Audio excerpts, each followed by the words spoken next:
Minha irmã, meu irmão, passado o ciclo do Natal do Senhor, retomamos o tempo comum ou tempo ordinário na liturgia da Igreja.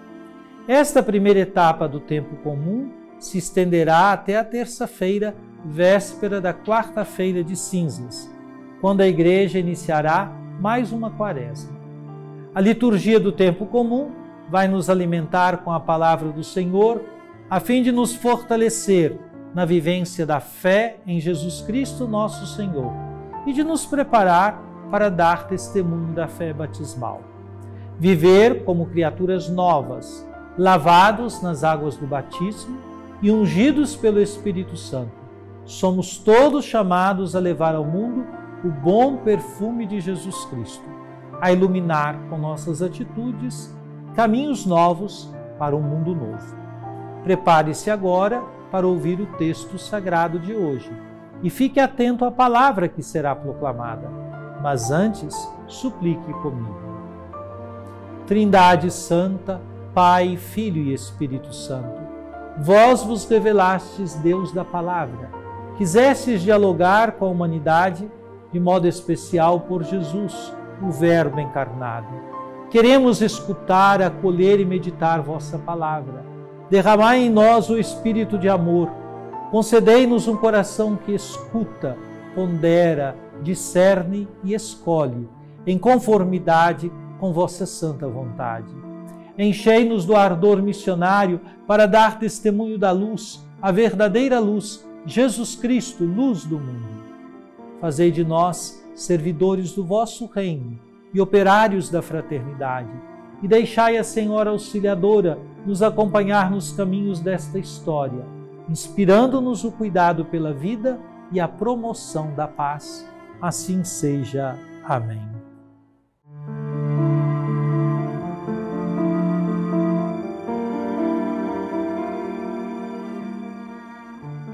Irmãos, vós ainda não resististes até ao sangue na vossa luta contra o pecado, e já esquecestes as palavras de encorajamento que vos foram dirigidas como a filhos. Meu filho, não desprezes a educação do Senhor. Não te desanimes quando Ele te repreende, pois o Senhor corrige a quem Ele ama e castiga a quem aceita como filho. É para a vossa educação que sofreis, e é como filhos que Deus vos trata. Pois qual é o filho a quem o pai não corrige? No momento mesmo, nenhuma correção parece alegrar, mas causa dor.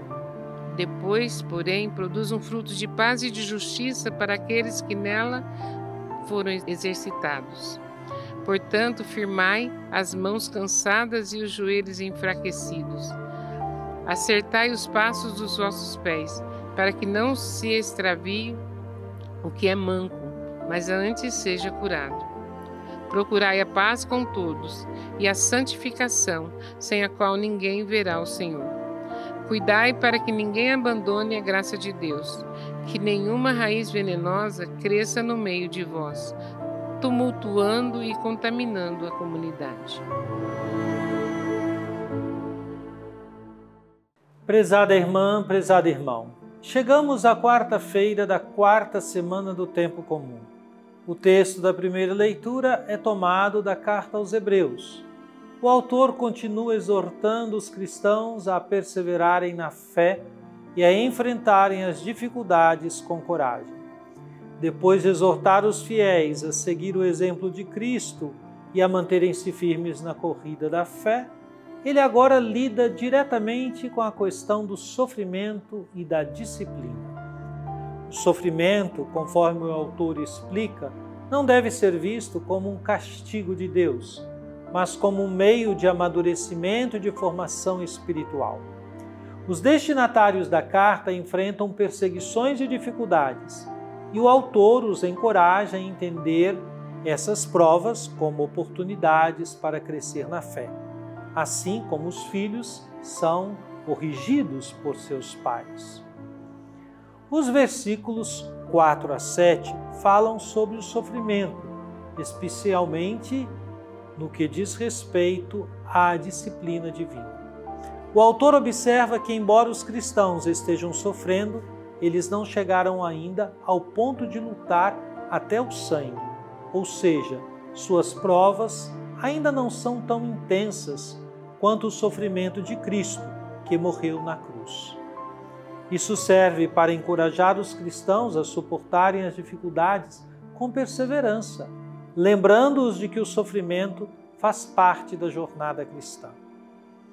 Em seguida, o autor cita um provérbio do Antigo Testamento, tomado do capítulo 3, versículos 11 e 12 do livro de Provérbios, para ensinar que as dificuldades enfrentadas pelos cristãos são um sinal do amor de Deus.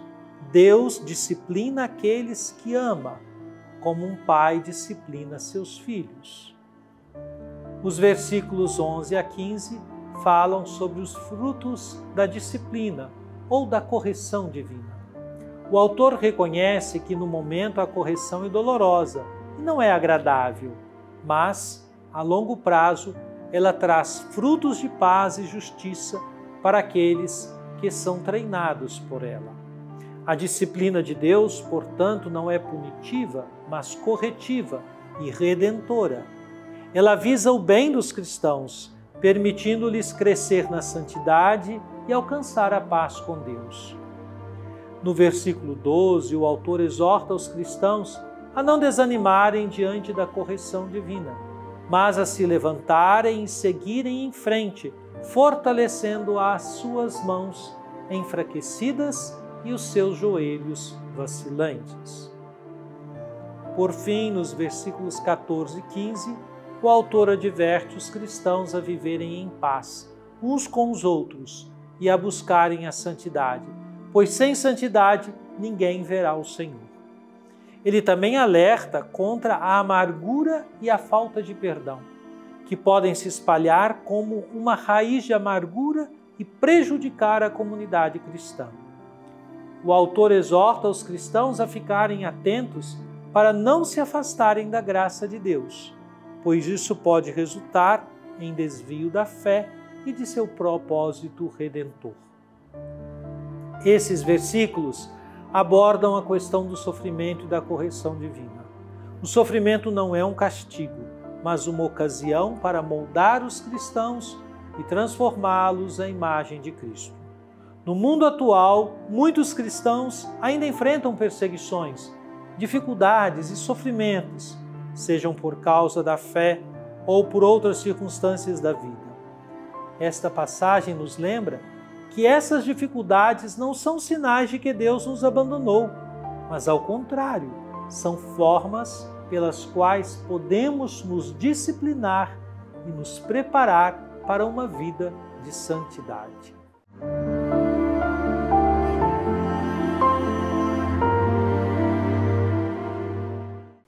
Oremos. Ó Divino Pai Eterno, tendo ouvido e meditado a palavra sagrada, concedei-nos dar testemunho da luz do vosso amado Filho, Jesus Cristo, nosso Senhor. Ele que vive e reina convosco, na unidade do Espírito Santo, por todos os séculos dos séculos. Amém.